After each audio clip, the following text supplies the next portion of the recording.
first times in a long time the Miz actually had the hell beat out of him on his own show. No, it's not, because over the years we have seen the Miz never get the benefit of the doubt of anyone on his show that were the guest on Miz TV. Usually about 90 to 95% of the time, if I can get away with that percentage being thrown your way and given out there, 90 to 95% of the time, whoever the guest is on Miz TV always gets the better of the Miz, either that or finds a way of intimidating the Miz. The Miz is never the one who is put over on his own talk show or is the one who stands out. The Miz is always the one who is talked about for having the hell beat out of him on social media, but the Miz is never the one who is talked about for doing something that actually stands out and that was impressive on Miz TV. Again, Miz TV is just used as a promotional form to promote a match coming up at the pay-per-view, say for the Divas Revolution. I know that Team PCB were the guests not too long ago on Miz TV, and they almost beat the hell out of the Miz. They're saying they were there to take over the Divas division, which is why I've been giving people like Charlotte Paige and Becky Lynch a tremendous amount of credit for Team PCB and how long they were together, because they are creating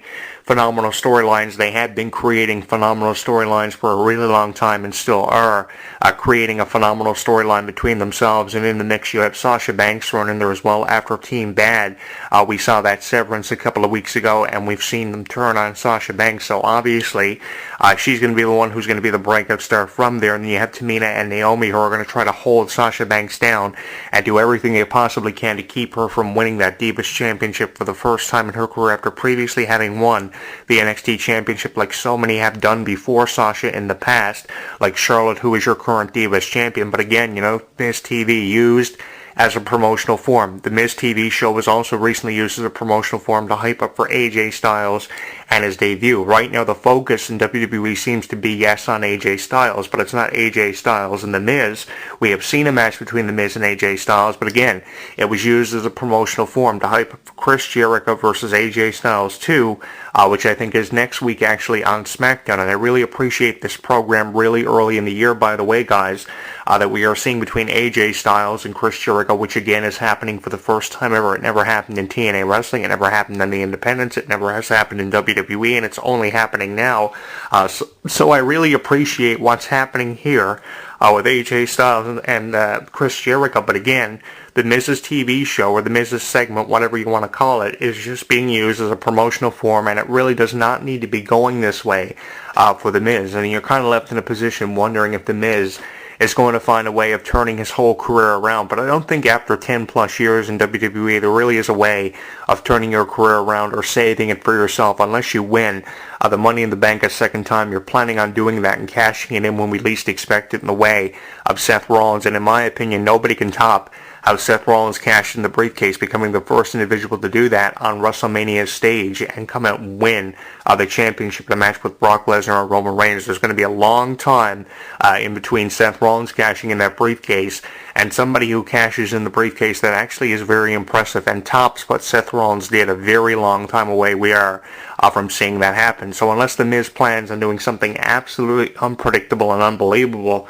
I don't see him turning his whole career around. And here's the thing, more people are finding time and criticizing The Miz these days than putting him over. I don't think any radio show host or columnist that I've heard over the last 5 years has actually gone out of their way to put over The Miz character. I think more people are focusing on the New Day now, and as long as the New Day are around in WWE and they are as funny and as entertaining as they are, because God knows they are really entertaining. They are so fucking entertaining these days. How can you not be putting them over on your radio shows and your audio archives or for your written columns you write for these websites? Because the New Day are obviously over, and as long as teams like the New Day are over, people are saying John Morrison and the Miz who, because the New Day are winning championships. They're getting on our nerves and they are doing their jobs really well. So in essence, people are saying Miz who. Nobody cares about the Miz these days. People care about the Samoa Joes who are going to be debuting. People care about the Sasha Bankses and the New Days. They don't care about wrestlers from 10 years ago who are winning championships at one point in time but doing nothing that is actually sensible or actually being noticed in WWE. If anything the Miz did recently in the last 2 or 3 years that was noticed, it was pushing Damian Miz down, and nobody knows whatever became of that character. Whatever happened to Damian Mizdown? If I had to make a guess, obviously they are repackaging Damian Mizdown at the developmental center or for NXT, and eventually we'll see him again on WWE with a different gimmick altogether apart from being Damien Mizdown, because playing off the Miz's name is just ridiculous. When you have a talent like Damien Sandown, who is just so phenomenal and could be going it on his own, not having the Miz name attached to his gimmick, and be getting over with wrestling fans. Give him something funny to do in the way of the social outcast, even if you have to. Have him have a gimmick that is far out there that we've never seen before, and I think he will be far more effective than having the Miz name attached to his character. You don't have to have that happen for someone who was obviously over with wrestling fans, and he said Damien Sandown was back after he had lost to the Miz after they had filmed the Marine 3 or 4, and Summer Rae and the Miz, of course, contributed to taking out Damien Sandown and taking off the Mizdown name, and the Miz won the trademark of his name back, apparently. And after that, that was just to get Damien Sandown off TV, obviously, because they had bigger plans for him. But I wonder, what happened with that.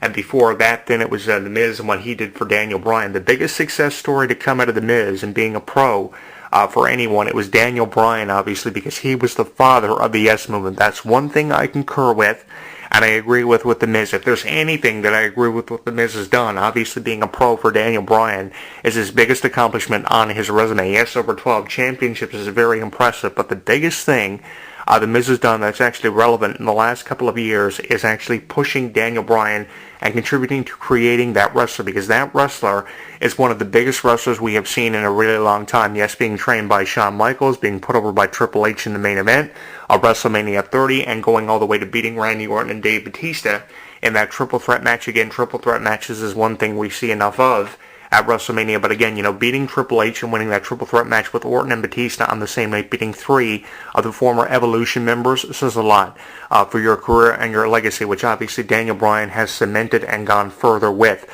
since becoming WWE World Heavyweight Champion 2 years ago in the main event of WrestleMania. Really proud of everything Daniel Bryan has done, but again, the contributing factor to all that was The Miz, because on NXT Season 2, nobody thought Daniel Bryan was going to survive NXT. Coming in there with a pro like The Miz, nobody thought he was going to amount to anything. And with how The Miz was really talking down to Daniel Bryan in the whole program, you really kind of didn't think that Daniel Bryan was going to amount to really anything worth talking about or remembering. But he turned a proverbial corner somehow after losing 10 straight matches, even to The Miz himself. And then he turns around and wins championship after championship, first starting with the U.S. title, going all the way to winning tag team titles, and eventually the WWE World Heavyweight Championship as the leader of the Yes Movement, the voice of the Yes Movement, which I give WWE Creative a tremendous amount of credit for going through with, because if they didn't go through with the Yes Movement, God knows what we would have been faced with. But again, crediting The Miz for putting him over and doing what he did. Again, The Miz doing his job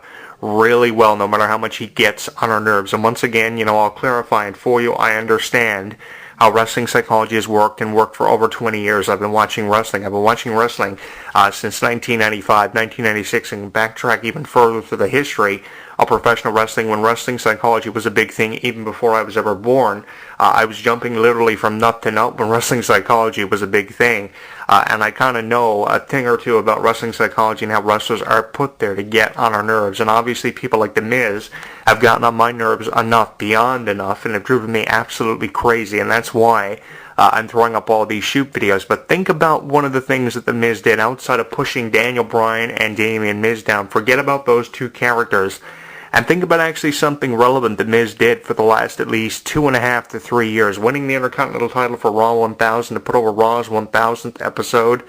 Okay, yeah, maybe, but how long really was he Intercontinental Champion, and how long was his reign actually? Was it a meaningful reign to the Honky Tonk Man's reign, or the reign that we're seeing right now of Dean Ambrose as Intercontinental Champion? Could you honestly see The Miz getting in the ring and lasting 5 minutes against a wrestler like Dean Ambrose, the father of dirty deeds, and Roman Reigns with the spear and the Superman punch? He wouldn't last 5 minutes in the ring with Roman Reigns. So that's why I can't see The Miz actually being relevant here now in 2016 with all these wrestlers that you are creating and going the distance with, because you're going the distance with everybody you can think of in WWE, but you're not going the distance with The Miz. Again, his segment, Miz TV, and just the wrestler The Miz, his whole character, it's just being used as a put-over wrestler, kind of like how Nikki Bella probably would be used now if she came back to WWE, or at least for the time being, like she was to put over someone like Charlotte, who they were going to put the title on anyway. But I think these wrestlers like The Miz and even Nikki Bella, the Bella Twins, and Alicia Fox are just there